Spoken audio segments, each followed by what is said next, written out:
auditivo edematoso. ¿Y qué más nos estaban diciendo? Que aumenta al traccionar el pabellón auricular. Eso es una característica muy, muy frecuente de la otitis externa. Es casi patognomónico, como dicen. Tiene escasa secreción y tímpano normal. El tímpano normal es lo que nos va a estar hablando de que el paciente en el fondo no está teniendo una otitis media. Recordemos un poquito la anatomía del oído y si la miramos un poquito, ¿se acuerdan que en nadadores, ¿cierto? Y durante el verano es bastante más frecuente y se puede producir, por ejemplo, una otalgia de inicio súbito, ¿ya? Y este es el paciente que nosotros estábamos viendo en el caso. Y como les decía anteriormente, por ejemplo, en una OMA nosotros vamos a ver un tímpano muy edematoso y como con forma de dona y aumento de vascularización, ¿ya? Y esa es como la gran diferencia que tenemos que hacer y que la OMA también se da mucho en niños, ya en pacientes más jóvenes. En cambio, la otitis externa la vamos a poder ver en nadadores, en adultos que se meten al agua cochina, por ejemplo, a lagos, etcétera, como a nivel de la semiología. Y otra cosa que me gustaría recordarles son los tipos de otitis externas que podemos tener y aquí les hice una tablita. O sea, la tablita la encontré, pero les puse fotos de los diferentes tipos de otitis externa que podemos encontrar, ¿ya? Y sobre todo la etiología, ¿ya? Por ejemplo, la otitis externa la podemos dividir en localizada y difusa, ¿ya? La localizada va a ser prácticamente un furúnculo. Si lo pueden ver acá, es como una foliculitis. Y de hecho es el mismo agente de la foliculitis, si se acuerdan de, por ejemplo, dermatología. En el Staphylo aureus era muy importante la producción de foliculitis y es eso lo que vamos a ver en el oído externo. Luego, a nivel de más externo difuso, ¿cierto? Vamos a tener la Pseudomonas aeruginosa, el Staphylo aureus y el Streptococo. Estos dos siempre están produciendo cosas a nivel, infecciones a nivel de piel, ¿ya? Y de anexos, pero piel sobre todo. Entonces, estos dos son como comunes y la Pseudomonas aeruginosa, esa la vamos a ver como más especial en infección de piel de oído, porque al final esto es infección de piel. Y aquí está el conducto auditivo externo, edematoso, que sería como el caso que nosotros estábamos viendo en la pregunta que vimos recién, ¿ya? Luego, otras otitis que podrían ser un poco más raras, pero son igual importantes, por ejemplo, son la otitis externa maligna, ¿ya? También es por pseudomona, pero es más probable que la veamos en una persona con inmunocompromiso, por ejemplo, un diabético mal controlado, y es importante porque es de derivación y lo que vamos a ver acá, como pueden ver, es necrosis del oído, ¿ya? Se está produciendo una necrosis del oído externo y es grave, hay que derivarlo, ¿ya? Y el otro caso importante es la otomicosis, que se produce ya sea por cándida, pero en especial por el Aspergillus niger. Y el Aspergillus niger se llama niger porque produce estas como hifas y pelotitas negras, ¿ya? Por eso se llama Aspergillus niger. Y en la vírica también podemos tener una otitis externa vírica, ya vimos las bacterianas, y en la vírica podemos tener en el fondo como que se destacan el herpes simple tipo 1 y el varicela zoster, ¿ya? Y vamos a tener las típicas vesículas y costras que se producen en la varicela, ¿ya? Y esos son como los diagnósticos diferenciales que tendríamos que recordar de la otitis externa. Y con respecto a la pregunta que vimos recién, la otitis externa, yo les dije que la principal clasificación va a ser aguda difusa y aguda localizada. En nuestro paciente, ¿cierto? Era una aguda difusa y como bien era la respuesta, y espero que a todos les haya ido bien en esa pregunta, la respuesta correcta era ciprofloxacino, ¿ya? En solución, ¿ya? Porque el paciente no necesita tomarlo sino usarlo como gotitas y uso tópico, ¿sí? Algunas personas utilizan también alcohol isopropílico, ácido acético, pero esto, por ejemplo, cuando pasamos por otorrino nos dijeron que ya no se usaba tanto, así que, pero lo que sí importa es que se usan quinolonas, ¿ya? Y a nivel más local. Y la localizada, que era el caso del furúnculo, ¿cierto? Este era el conducto auditivo rojito, edematoso, ¿cierto? que era el paciente del caso, y esta otra que era como el furúnculo, ¿cierto? Y el resto del conducto está ok, está sano, y en la localizada solamente vamos a tener como una foliculitis, que es por el Staphylo aureus, igual que en la foliculitis de la nariz, por ejemplo. Se puede encontrar lo mismo en la cavidad nasal. Y el tratamiento va a ser muy similar, mupirocina tópica, ¿ya? Y son las mismas cosas que se utilizan en infecciones de piel por estáfilo. Ese es como el tip. Van a ver que se usa también neomicina, mupirocina, polimixina. Pero si se fijan, la pregunta que vimos era las otras alternativas que teníamos, era amoxioral, que eso sería el caso, por ejemplo, de una otitis media aguda. Teníamos el ciprofloxacino tópico, que era la alternativa correcta, porque era tópico y es una otitis externa. Teníamos amoxiclavulánico, que ya era demasiado, obviamente. La neomicina, esa podrían haber querido responder, pero la neomicina, como les dije, es más de la foliculitis. Y el acné, que sería de una patología no infecciosa, ¿cierto? Ya. Entonces ahora vamos a ir porque esa era la primera pregunta. A ver. Vamos a volver al principio, y si no pueden responder en la aplicación, ya no importa, me doy por vencida. Sigamos avanzando nomás y respondan en un papelito y se ponen un ticket si la tienen mala la pregunta, ¿ya? O una cruz, etc. Ya. Ahora vamos a responder la primera pregunta con la que partimos, a ver si la podemos resolver. Y si quieren también pueden responder en el chat como quieran para interactuar más. Entonces les había dicho que era un paciente de 81 años que presenta un dolor muy intenso en la rodilla derecha, escala 8 de 10, ¿cierto? Que le impide caminar. Se solicitaban radiografías de rodilla y gracias Felipe, gracias Rocío. Salía un líquido sinovial, ¿cierto? Ya lo vimos, un líquido inflamatorio, no tenía bacterias y tenía cristales con elongación positiva débil. Pongan en el chat si quieren, ya que no nos funcionó la aplicación de porquería, pongan en el chat lo que opinen que es este paciente. Una persona más arriba me dijo que era la C, o sea que cree que es artritis por cristales de hidroxiapatita de calcio. ¿Alguien piensa otra cosa? ¿Podría ser una artritis séptica, por ejemplo?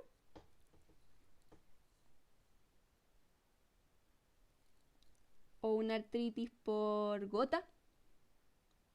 ¿O por pirofosfato? ¿O por oxalato de calcio? ¿No? Voy a esperar a que respondan algo. Tírense a la piscina nomás. Si cuando estemos dándole una com real, ahí nos asustamos. Pero ahora es momento de equivocarnos y de ensayar. Ya, bueno, si no quieren escribirlo en el chat, ojalá lo hayan tenido pensado en su cabeza o lo escriban en un papelito y lo revisamos. Ya. Ya, la respuesta correcta no era la C, era artritis por cristales de pirofosfato de calcio. Aquí la gracia de la pregunta es básicamente confundirte con toda la cantidad de cristales, porque la única alternativa que no incluye cristales es la artritis séptica. ¿Y por qué no pensamos que es artritis séptica? Si bien tiene un líquido inflamatorio importante y tiene hartos glóbulos blancos, no tenemos bacterias, ¿ya? Y ya, son con calcio. Sí, tienen calcio. Ya. No se ven bacterias, entonces si no se ven bacterias, este líquido, el líquido articular es súper aséptico, ya, es súper protegido, no deberíamos esperar bacteria en ningún momento y no hay. Entonces nosotros con eso descartamos al tiro la artritis séptica, ¿ya? Y nos quedamos con todo el tema de los cristales. Ahora me están dando 4.500 cristales, gota, hidroxiapatita, oxalato de calcio y pirofosfato, que resultó ser la correcta. Ahora veamos por qué. Pero antes de ver por qué, quiero recordar un poquito el algoritmo de la monoartritis, que creo que es lo importante para este tipo de preguntas, porque podría haber sido una artritis séptica si me dicen, por ejemplo, que encuentro ciertas bacterias. Entonces, lo importante en una monoartritis, primero, ¿qué es una monoartritis? Es la inflamación, esa es la itis. La itis es inflamación y mono de una sola articulación, ¿cierto? Entonces, monoartritis se me inflama una articulación. Ahora, tengo que diferenciar si aumentó el tamaño o me duele esta articulación, ¿es porque es una inflamación real o porque estoy teniendo un derrame, por ejemplo, o solamente tengo dolor producto de una artrosis, ¿ya? Entonces, hay características, hay cosas que nos van a hacer pensar en que tenemos un dolor más inflamatorio. Una de las características importantes sería una rigidez prolongada en la mañana, por ejemplo, ¿cierto? O una disminución de los rangos. Y esto es muy importante, activos y pasivos, ¿ya? Y pasivos. Eso nos estaría hablando de que esto es una itis, realmente una itis, una monoartritis, ¿ya? Y luego hacer historia clínica, exploración, etcétera. ¿Qué cosas voy a estar buscando? Lo más urgente que busco en una monoartritis es que no sea por una infección, que no sea una artritis séptica. La artritis séptica nos va a llevar a tener complicaciones, destrucción de la articulación y va a ser terrible. Entonces hay que descartarla. Tengo que pensar en descartar, en buscar fiebre, en buscar una puerta de entrada, en buscar factores de riesgo, por ejemplo, personas que usen drogas endovenosas, personas que hayan tenido una cirugía reciente. Todas esas cosas nos pueden estar hablando de que esta persona puede estar cursando con una artritis séptica. Así que tengo que buscar esas cosas porque es lo más importante en una artritis. Ya después vienen las otras diagnósticos diferenciales. Entonces, ¿cómo voy a averiguar y cómo voy a descartar esa causa tan urgente y tan importante que es la artritis séptica? Con una artrocentesis. La artrocentesis es tomar la articulación, pónganse ustedes que está en la rodilla, ¿cierto?, del paciente, y al lado superior externo se extrae líquido y ese líquido se analiza y ese análisis me va a demostrar si tiene o no bacterias, si tiene cristales, cuántos líquidos tiene, o sea, cuántos glóbulos blancos tiene en el líquido. Eso se llama el análisis del líquido articular, ¿ya? Si pude hacer la artrocentesis, voy a ver que sea séptico, inflamatorio, mecánico, o sea, no inflamatorio como una artrosis, o que sea sangre, ¿ya? Ahora, si fuera, por ejemplo, séptico, que no era el caso de nuestro paciente, tendríamos que derivarlo urgente, ¿cierto? Porque el manejo ya puede ser con Defocar, con manejo antibiótico endovenoso, etc. Si es inflamatorio, tenemos la opción de los microcristales, que es la pregunta que nos hicieron recién. Si es mecánico, cierto, es que no es inflamatorio, y ahí tenemos otros diagnósticos diferenciales como la artrosis y la patología de los meniscos, que es como, cierto, yo como un hermano lejano de la artrosis. Y si tenemos hemartrosis, cierto, encontramos sangre, nos salió rojo el líquido, podemos pensar en coagulopatías, por ejemplo, en un paciente hemofílico, traumas, fracturas y tumores, ¿ya? No, si no tengo un antecedente de trauma o no tengo una coagulopatía, no tengo por qué estar sangrando en las articulaciones. Entonces hay que estar pensando también en tumores, ¿ya? Este es nuevamente otro algoritmo que podemos usar. De nuevo, hace énfasis en la artritis séptica y si me sale el gram positivo o el cultivo que se va a demorar más para poder, sobre todo, ajustar la terapia en una artritis séptica, ¿ya? Y acá están los famosos cristales, que es la pregunta que vimos. Acá les voy a dejar la tablita que está en todas partes, pero esta la encontré bonita, que les muestra el líquido normal, mecánico, que es básicamente la artrosis, y no tendríamos por qué estarle haciendo una artrocentesis a una artrosis. Si nosotros tenemos claro que es un paciente que no tiene ninguna cosa que nos indique que tiene una artritis propiamente tal, no tenemos que estarle haciendo artrocentesis a un paciente con artrosis porque de hecho puede producir una artritis séptica. Así que el mecánico, inflamatorio y el infeccioso. En el mecánico vamos a tener lo primero que podemos ver, ¿cierto?, es la celularidad, la citología. Cuántas células tenemos y qué cantidad de neutrófilos tenemos en esa cantidad de células, en esos glóbulos blancos, por ejemplo. En el normal vamos a tener menos de 200, en el mecánico entre 200 y 2000, inflamatorio 2000 a 50.000, infeccioso 50.000. La pregunta que vimos tenía 160.000, era bastante maldita, porque si hubiésemos visto solo eso, podríamos haber pensado que era infeccioso, pero en realidad era más inflamatorio y era más de cristales, ¿cierto? Pero eso, el séptico tiene más de 50.000 en general. Y también los polimorfos nucleares nos van a estar hablando de que puede ser más infeccioso o no si hay una gran cantidad de polimorfos nucleares. Y finalmente llegamos a la respuesta propiamente tal de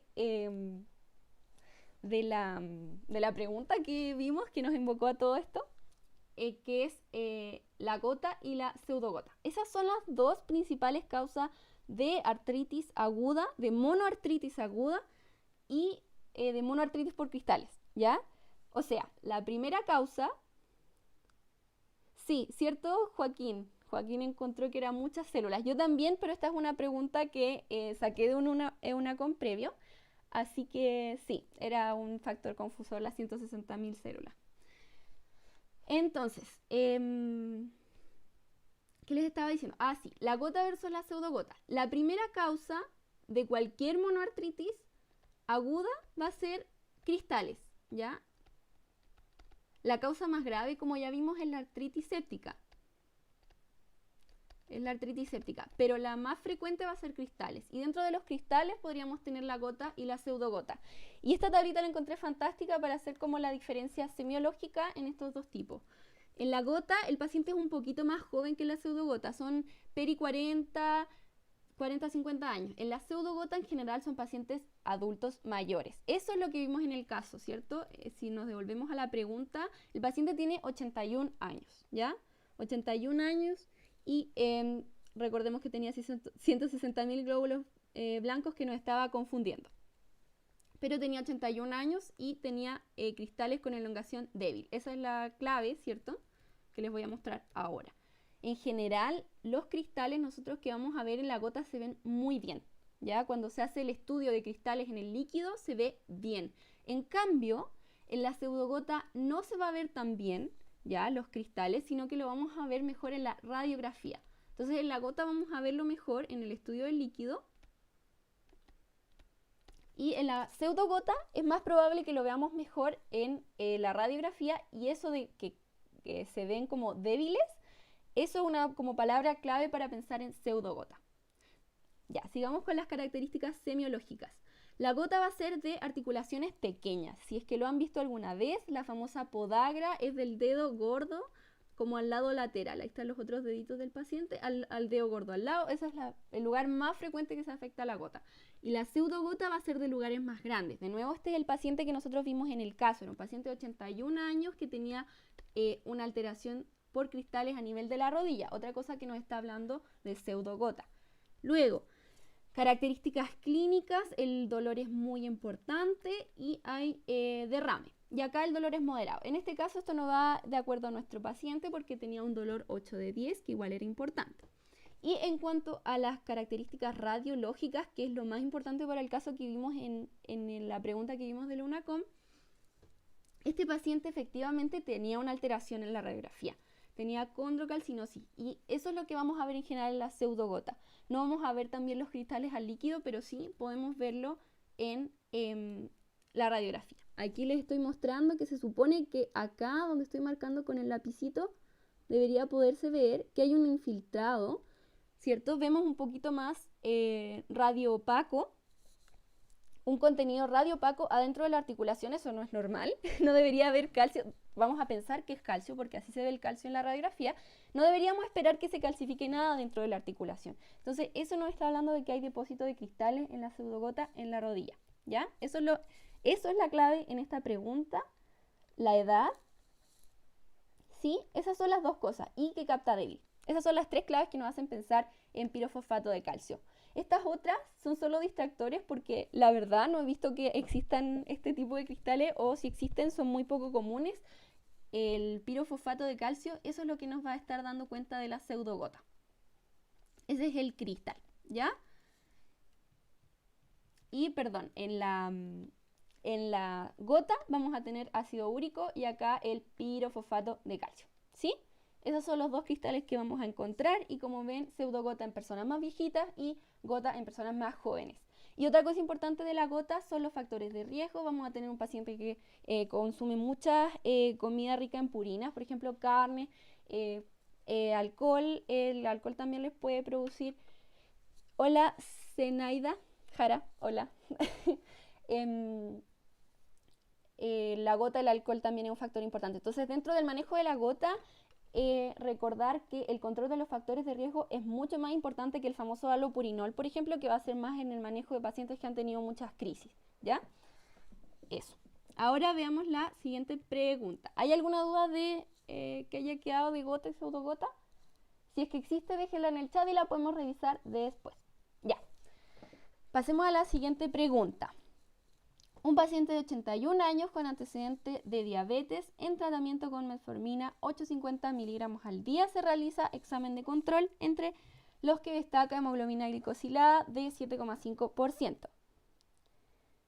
la conducta más adecuada es. Ya, chiquis, por favor, escriban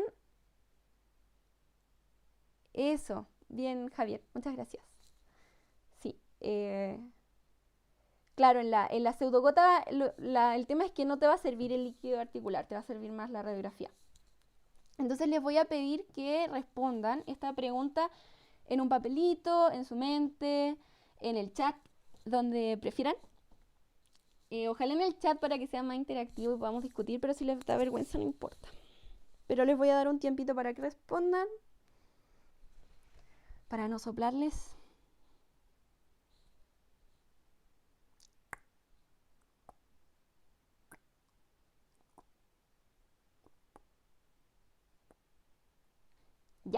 Ya, yo creo que ya tienen la respuesta. ¿La pensaron? Ya, avancemos. La respuesta correcta a esta pregunta es mantener el tratamiento. Y ahora vamos a ver por qué se responde mantener el tratamiento.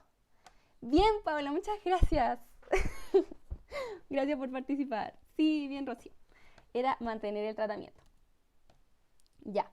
Entonces, ¿por qué vamos a mantener el tratamiento? Aquí es muy sencillo, hay que ver el algoritmo, ¿ya? En el algoritmo de la diabetes hay que, lo primero que hay que hacer, si estamos controlando un paciente, porque tenemos dos partes importantes del algoritmo, el inicio del tratamiento y después que seguimos haciendo con la mantención y los controles, ¿ya? Entonces, una vez que ya iniciamos el tratamiento, vamos a ver cómo se está controlando. La principal variable que vamos a utilizar para controlar la diabetes tipo 2 a nivel de APS es la hemoglobina glicosilada. Eso es lo que vamos a usar para saber si el paciente se está controlando o no.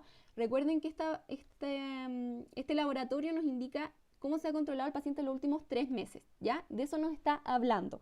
Esa es como la imagen hacia atrás que nos está dando la hemoglobina glicosilada, son 3 meses.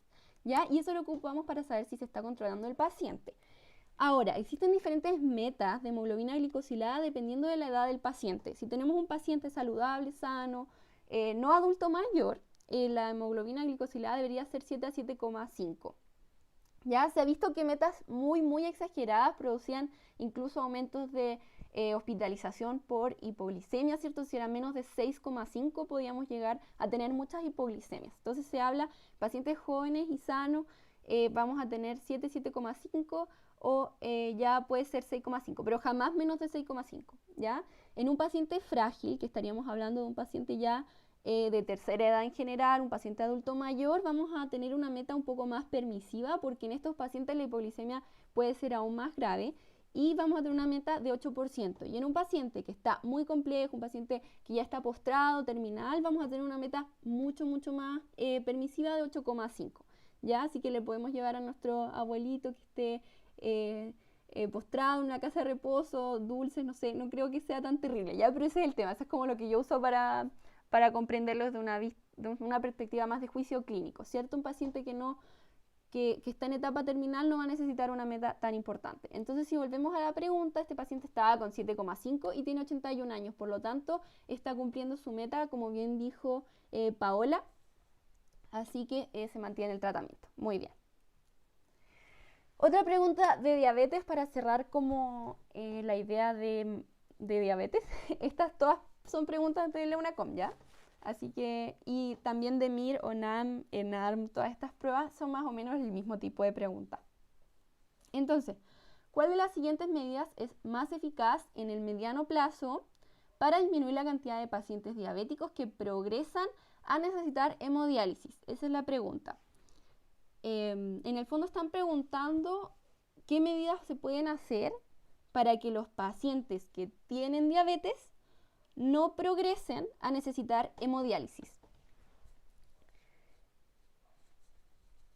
Voy a esperar a que respondan en el chat. Esta pregunta no está muy difícil, así que con confianza nomás.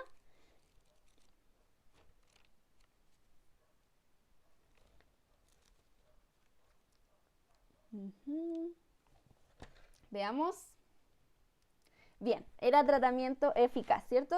Las otras alternativas no tienen mucho sentido tampoco porque el screening en general, la idea del screening es diagnóstico precoz y tratar precozmente al paciente y evitar que progrese, ¿cierto? Pero no es evitar que llegue a hemodiálisis. Lo que nos va a ayudar a evitar que llegue a hemodiálisis es el tratamiento eficaz, ¿ya? Y esto está textual en la guía GES de diabetes.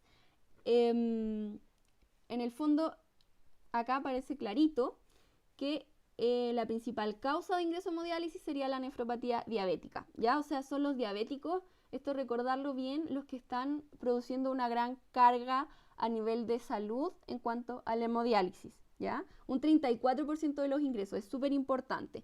Entonces, esto significa un costo súper grande para nuestro sistema de salud y esto nos indica entonces que cualquier maniobra que nos ayude a tratar la diabetes y sus complicaciones van a evitar o postergar el ingreso a la hemodiálisis, ¿ya? Esa era la respuesta, está textual en la guía GES y no estaba para nada difícil. Y aquí hay un recordatorio que lo encontré bien bonito de los tipos de complicaciones que podemos tener en la diabetes. Podemos tener complicaciones de tipo microvascular y macrovascular y otras que están como clasificadas acá al medio.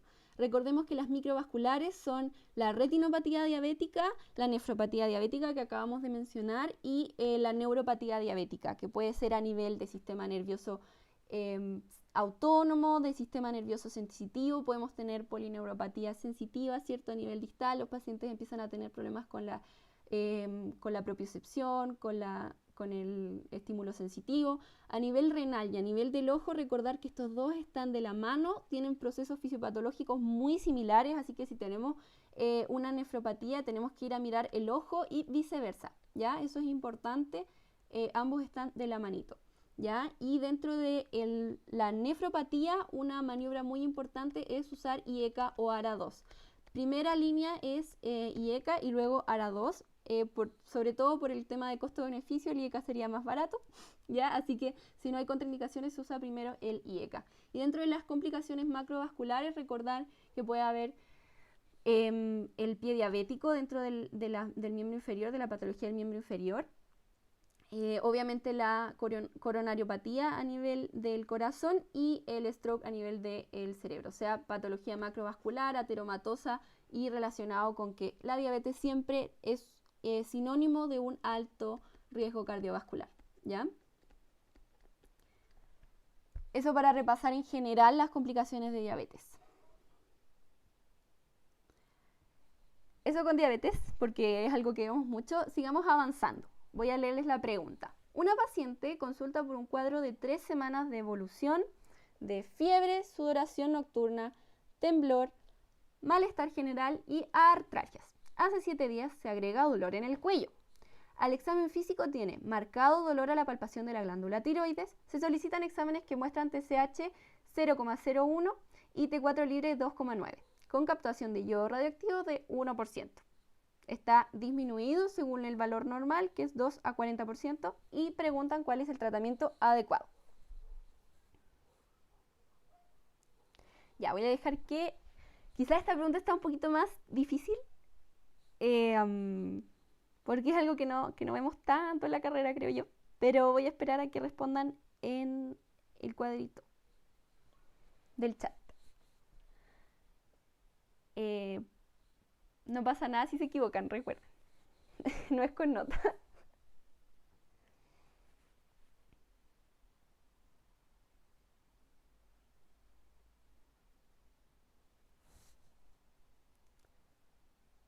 ¿Ya? Metimazol.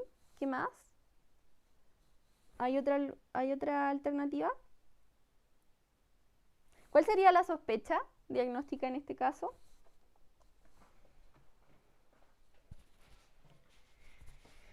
Veamos los antecedentes. Dice que tiene fiebre. C, ya, prednisona. Dice que tiene fiebre, sudoración nocturna, temblor, compromiso del estado general. Ya, entonces la pelea está entre la C y la D. Pero me gustaría saber por qué. ¿Cuál es la hipótesis diagnóstica? ¿Qué tendría este paciente? Porque para poder saber qué le damos, hay que pensar qué tiene. Miren, así como pro tip, si vemos que tiene fiebre, podríamos estar pensando, por ejemplo, en síndrome consuntivo o quizás en una infección, ¿cierto? En esas dos cosas se pueden pensar. Si tenemos fiebre y tenemos sudoración nocturna, temblor. Eso también podría estar, el temblor nos habla de patología más, podríamos estar pensando en patología tiroidea, ¿cierto? Ya, entonces tenemos una pelea entre la C, la D y la E. Vamos a ver cuál es la correcta. Era la E, alguien dijo E, felicitaciones, es ketoprofeno. Y ahora vamos a ver por qué, ¿ya? Ya, precisamente como dijo Rocío, estamos frente a una tiroiditis. ¿Por qué estamos frente a una tiroiditis? Porque la paciente tenía hartas cositas de tiroiditis y tenía el cuello inflamado y obviamente si nos están dando TSH y nos están dando hormona tiroidea, pensemos en que es algo a la tiroides y nos están diciendo que tiene fiebre y que tiene dolor de cuello y no recuerdo si tenía bocio. Tiene dolor a la palpación de la glándula tiroides, entonces tiene una itis, tiene una inflamación, ¿cierto? Pilares de la inflamación son el dolor, el aumento de volumen, todo eso. Acá no nos dicen que esté aumentado el volumen de la tiroides, pero sí nos están dando el pro tip de que hay dolor a la palpación. Entonces, ya, sí, sabemos que es una tiroiditis, ¿cierto? Porque nos están dando las hormonas, es una patología de tiroides porque nos están dando las hormonas y nos dicen que duele a la palpación la tiroides y eso nos estaría hablando de que la tiroides está inflamada. Ahora hay que distinguir entre si es una tiroiditis aguda o una tiroiditis subaguda. Joaquín dice que es una tiroiditis subaguda. Ya, eso en general lo vamos a poder diferenciar con algunas como características más como semiológicas, ¿ya? En caso de la tiroiditis subaguda vamos a tener una evolución característica, ¿ya? Esto lo vimos en otro video de tiroides, ¿ya? Por si lo quieren ver está en el canal, pero la subaguda va a tener una fase tirotóxica, luego una fase hipotiroidea y de recuperación, ¿ya? ¿Y cómo entendemos esto? Lo que pasa acá en la tiroiditis subaguda es que se inflaman, ¿cierto? Los folículos de la tiroides, ahí está el folículo, aquí está el coloide y aquí están las células foliculares. Se inflama el folículo y en la primera parte de la inflamación la célula se rompe y libera a la sangre T3 y T4, ¿ya? Eso se nos está hablando de la fase tirotóxica. Eso va a hacer que aumente la T4 y que baje la TSH. Si pueden ver, la TSH está muy baja y la T4 parte alta. Eso sería la primera fase de una tiroiditis subaguda. Luego, cuando estamos avanzando, ya empieza, como hay una destrucción celular a nivel de la tiroides, empieza a disminuir la T4 porque son menos células que puedan producir T3 y T4, disminuye la T4 y producto de la disminución de la T4 se estimula la hipófisis para que produzca un aumento de la TSH. Esa es la evolución de laboratorio de la tiroiditis subaguda, ¿ya? Eso es lo que nos va a estar dando el tip.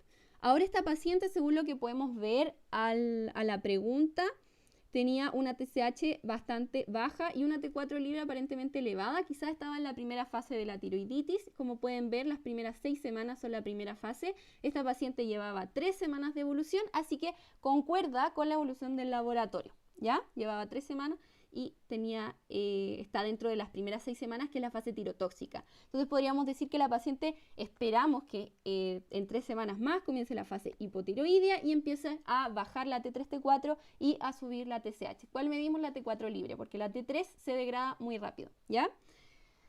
Eso nos está hablando de la subaguda. La aguda va a tener un curso más agudo. Esta paciente tenía un curso de 3 semanas.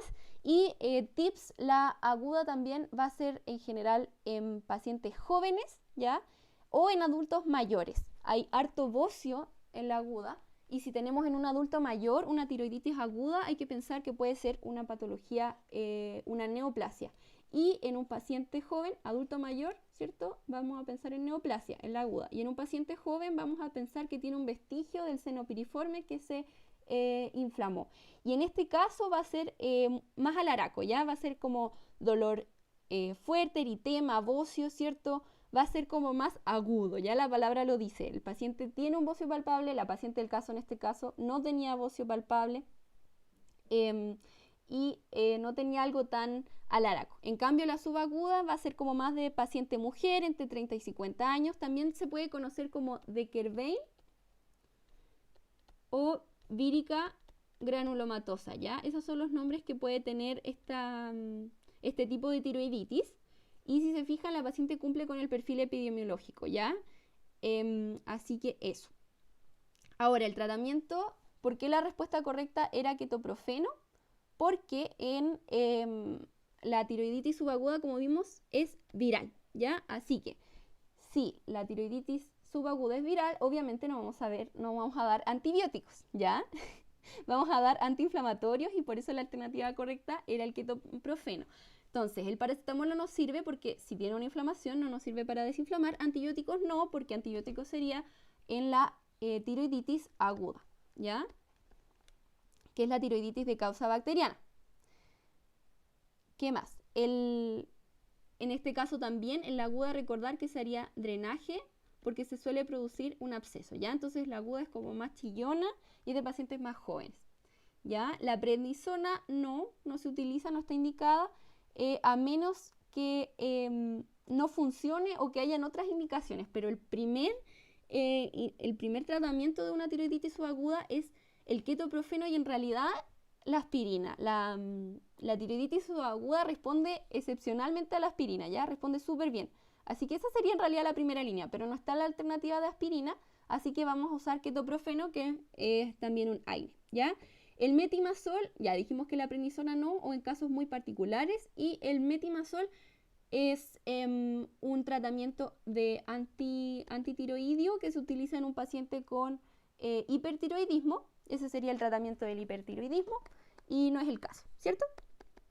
Entonces quedó claro, en resumen, tendríamos que la tiroiditis aguda es de paciente adulto mayor si es que tiene alguna neoplasia, paciente joven si es que tiene un vestigio del seno piriforme y es más chillona, laraca, produce abscesos, se usan antibióticos y se drena. Y en caso de la tiroiditis subaguda es más de mujeres jóvenes y es viral y se utilizan AINES. Ya, sigamos. Pregunta número 4. Hombre de 34 años consulta por disuria asociada a secreción uretral purulenta de un día de evolución. Refiere haber tenido relaciones sexuales sin protección hace una semana. Se realiza tinción de Gram de la secreción uretral, observándose abundantes cocáceas Gram negativas intra y extracelulares. El agente etiológico más probable es. Ya, adelante con las respuestas. En el chat. Esta no está para nada difícil.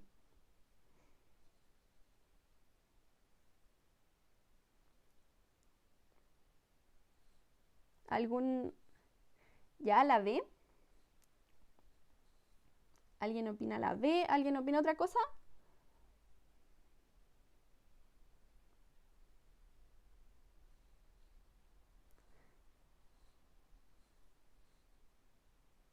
Está claro que es una ITS, ¿no? Eso podríamos decir. No les estaría soplando si les digo que es una ITS. Clamidia, ¿ya? Podría ser clamidia. ¿Alguna otra?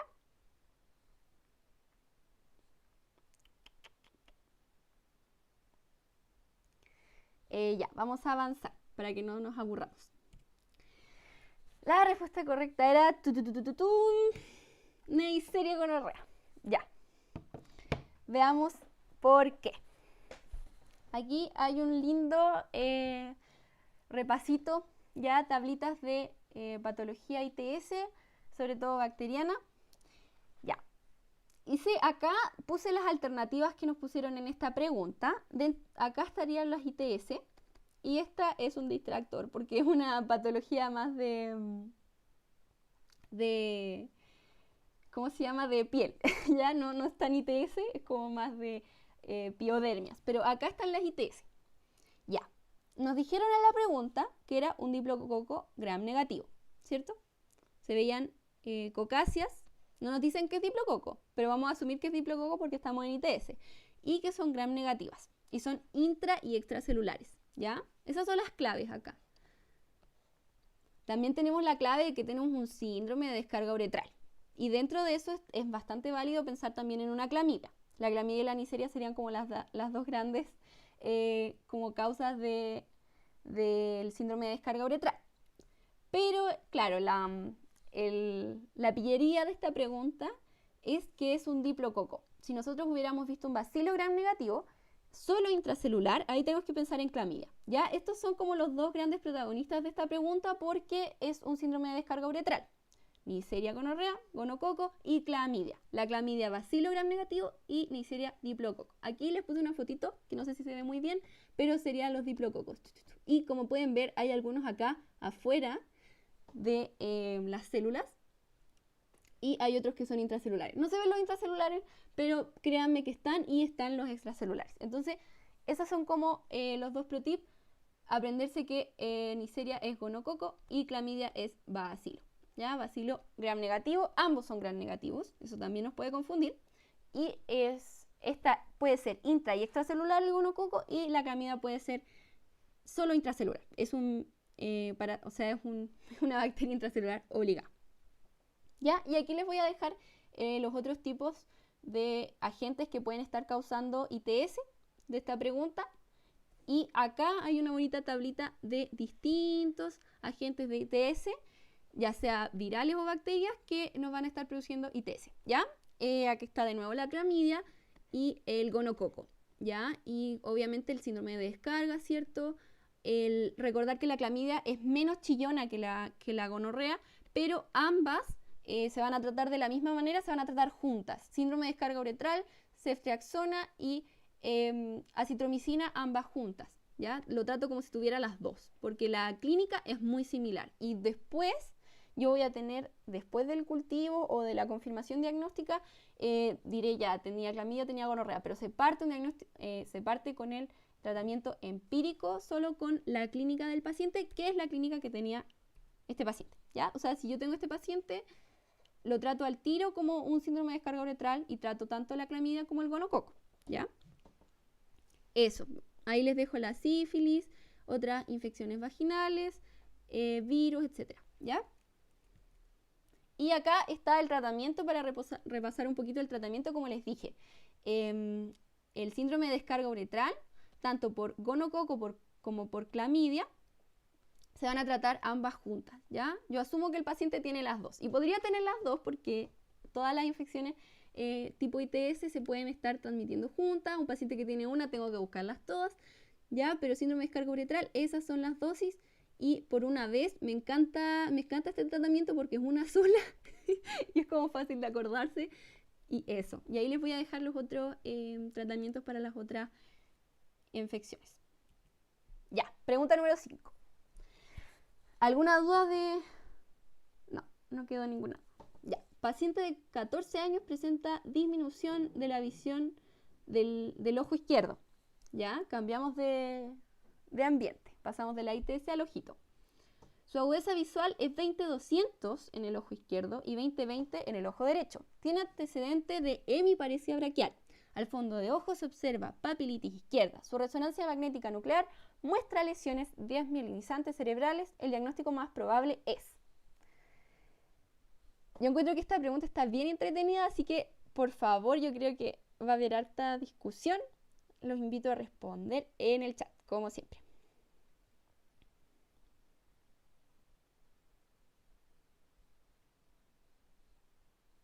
Los voy a esperar un ratito.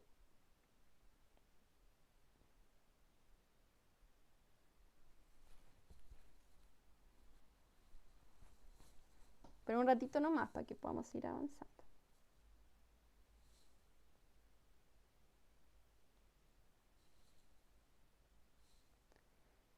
Ah, ya. ¿Nadie tiene alguna teoría? ¿Hipótesis? Ya. ¿La B? Ya. Ya. Voy a conformarme con eso para que no nos quedemos tan pegados, ¿ya? Efectivamente era la alternativa B. Ya vamos a ver por qué. Situaciones, Joaquín, Paola. Y ya, no nos estresemos. Encontré un algoritmo que es, la pregunta está textual, ¿ya? El algoritmo parte con la pregunta que nos hicieron. Adulto joven, con primer episodio de pérdida visual, unilateral, en este paciente era el ojo izquierdo. Evolución de horas a días, es una pérdida de agudeza visual aguda, ya con dolor orbitario exacerbado con el movimiento ocular. Esto no nos dijeron, creo, en la alternativa. No nos dijeron que tenía dolor, pero está en este algoritmo, ¿ya? Y lo que vamos a hacer es evaluar primero la agudeza visual, ¿cierto? Vamos a evaluar la agudeza visual, fondo de ojo.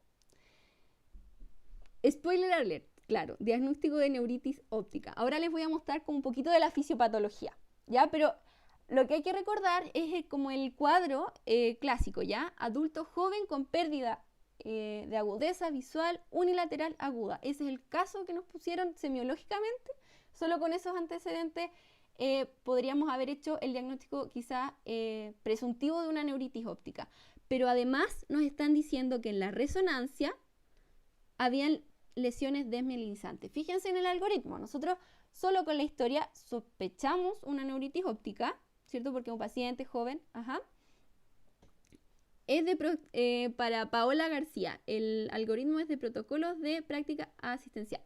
De ahí está. Va a quedar en el PPT, ¿ya? Entonces, tenemos el diagnóstico de neuritis óptica y como ven, y en la pregunta lo hicieron bien, le hicieron una resonancia, ¿ya? Entonces, encontramos lesiones desmielinizantes y hacemos el diagnóstico de la neuritis óptica probablemente por una esclerosis múltiple. Entonces tenemos distintas causas de neuritis óptica, pero cerca de un 25% o más en un paciente joven. En un paciente joven va a ser más porcentaje, va a ser por una esclerosis múltiple, ¿ya? Recordemos que la esclerosis múltiple tiene en el fondo una evolución en crisis, ¿ya? Entonces tenemos un paciente que está como normal y tiene una crisis que puede ser, por ejemplo, una hemiparesia. Fíjense, tuvo una hemiparesia braquial. Este antecedente también es clave, ¿ya? Es un paciente que tiene algo neurológico tiene, ¿ya? Y tiene una esclerosis múltiple. Tiene crisis de lesiones desmielinizantes. Y dependiendo de dónde se produzca esta lesión desmielinizante, que es un fenómeno autoinmune en que nuestras propias células del sistema inmune están atacando la mielina de las neuronas, dependiendo de qué neurona es la pobrecita que está siendo atacada, o qué axón nervioso está siendo atacado, va a ser la clínica. Entonces este paciente ya tenía de antes una hemiparesia, ¿ya? Que quiere decir que se alteró a nivel neuronal, ¿cierto? La neurona motora del brazo en ese caso, ¿ya? Del nervio que inerva el brazo, motoramente, ¿ya? Y acá, en esta resonancia, como pueden ver, está la lesión, la puse porque se puede ver la lesión desmielinizante del nervio óptico, ¿ya? Para que no se nos olvide. Entonces, paciente, joven, etcétera, el caso que vimos, pensamos en una neuritis óptica y que esta neuritis óptica puede ser por una esclerosis múltiple y por eso se hace una resonancia. Eso es lo que estamos buscando cuando un paciente llega con una queja de agudeza visual aguda y se hace una resonancia es porque estamos buscando estas lesiones desmielinizantes, ¿ya? Y aquí está, también podemos ver alteraciones al fondo de ojo. Este paciente no tenía alteraciones al fondo de ojo según lo que leímos, pero pueden haber, ya puede haber como edema. Y recordar el dolor con el movimiento del ojo. Eso es como súper característico y no lo pusieron en este enunciado, pero lo podrían poner en otro enunciado, en otro año, en otra pregunta. Y el dolor con el movimiento del ojo es importante. Y la disminución aguda brusca de la agudeza visual, ¿ya? Y como dije, la esclerosis múltiple es la primera que vamos a ir a descartar con resonancia y después se va a derivar al neurólogo, al oftalmólogo, al quien corresponda, para evaluar la esclerosis múltiple, porque este paciente va a seguir teniendo crisis en otras partes de su sistema nervioso, ¿ya? Y estas son las otras etiologías, puede ser, por ejemplo, déficit de B12, diabetes. Recordemos que la diabetes y la B12 también pueden producir una polineuropatía periférica, ¿ya? La papilitis se ve como el borde difuso. La papila es donde nosotros tenemos la salida del nervio óptico y la llegada de la arteria. Esa es la papila. Y la papila debería verse inflamada, debería verse como el borde difuso. A ver, voy a tratar de borrar todo esto porque no nos deja ver bien esta fotito que está bonita. Ya, ahí está. No sé si se ve, a mí me parece que sí. Se ve el edema, la papilita. En el fondo, esta papila está mucho más delimitado el borde que en esta otra, ¿ya? Esa sería como la papilitis que estamos viendo. Ya. Siguiente pregunta. Espero que haya quedado claro por qué ese paciente tenía neuritis óptica. Un niño de 6 años consulta por dificultad para ver. Otra vez tenemos otro caso de oftalmo. Al examen físico destaca agudeza visual 20/60, que cambia a 20/30 al mirar por un agujero estenopeico. La madre refiere que siempre se restriega los ojos. El diagnóstico más probable es. Nuevamente los invito a responder en el chat.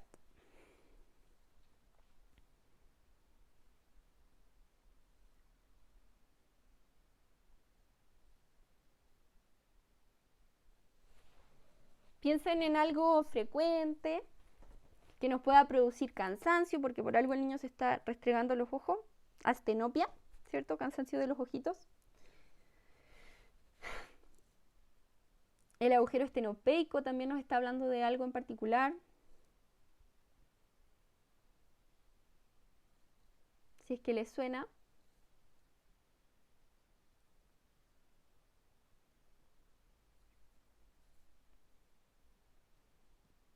Ya, perfecto. Sí, era la C. Era la C, qué bueno que se tiraron al agua. Ya. A mí me encanta este tema porque lo encuentro tan mágico, por eso elegí esta pregunta.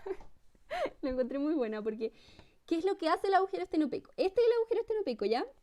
Ay, no sé por qué no funciona la pluma, esperen. Pluma. Ya, ahí está. Estos son los agujeros estenopeicos. Ya se pone esto, no sé si alguien ha ido al oftalmólogo, si se lo han pasado, a mí me lo han pasado.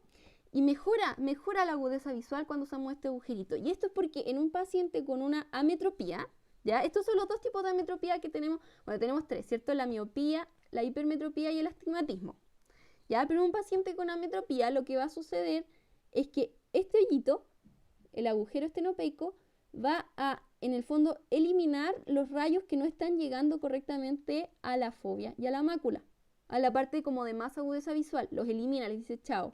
Y son los rayos que están produciéndonos en el fondo la visión borrosa porque están llegando inadecuadamente. Son los que pueden estar llegando aquí más adelante en el ojo o más atrás, ¿ya? Si es miopía, el ojo está más chato, ¿cierto? Está más gordito y los rayos caen adelante. Y si es hipermetropía, los rayos van a caer más atrás porque es como más alargado, ¿cierto? Entonces, estos rayos que están cayendo ya sea más atrás o más adelante están siendo eliminados por la superficie como agujero estenopeico. Entonces el agujero nos permite como entrar solo los rayos que van a llegar directo. Y nos mejora la agudeza visual. Entonces, cuando tengamos un paciente que mejora su agudeza visual, al mirar por un hoyito pequeñito, eso es ametropía. Esa pregunta era bastante sencilla, pero lo encontré entretenido. Ya, sigamos. Paciente de 35 años consulta por otalgia izquierda de 3 días de evolución. Esta ya la vimos, ¿cierto? Asociada a otorrea ipsilateral. Dolor aumenta a traccionar el pabellón auricular. Para las personas que no estaban cuando vimos esta pregunta, porque la vimos al principio.